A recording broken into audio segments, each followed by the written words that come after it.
Les Grecs auraient préféré ne pas jouer cette tragédie car pour beaucoup, la situation est synonyme de détresse. Dimitris est une des victimes de la crise. Cet ancien responsable marketing chez Alfa Romeo a perdu son travail il y a 2 ans. La vente de voitures neuves a été l'un des premiers secteurs de l'économie touchée. Aujourd'hui, Dimitris se démène pour payer ses factures. Sa seule préoccupation, retrouver du travail. Il a 50 ans.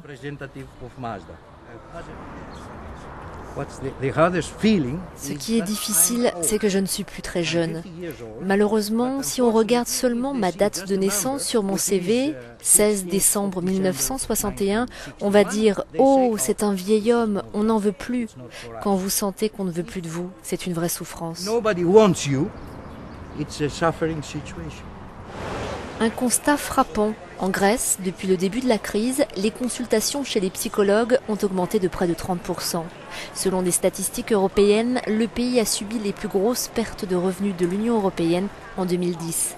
Et de nombreux Grecs voient l'immigration comme la seule porte de sortie, même pour les plus jeunes.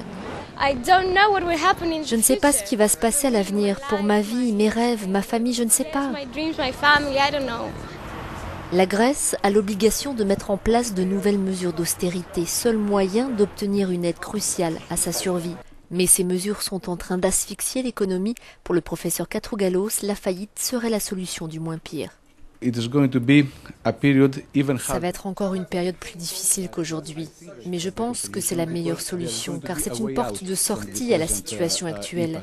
Car aujourd'hui, la dette est si grande que ce n'est plus viable. La députée du PASOK, Elena Panaritis, défend les nouvelles mesures d'austérité et de rappeler que la banqueroute serait synonyme de catastrophe pour les plus pauvres.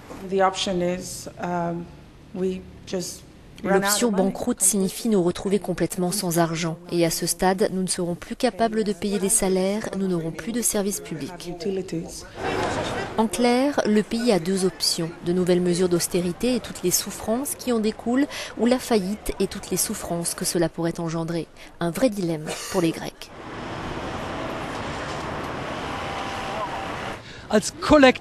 Une dépression collective, c'est ainsi qu'un Athénien m'a décrit l'état d'esprit de ses compatriotes. D'autres préfèrent parler de colère, mais tous promettent déjà de nouvelles manifestations quand le Parlement va voter les nouvelles mesures d'austérité. Olaf Bruns, Euronews in Athen.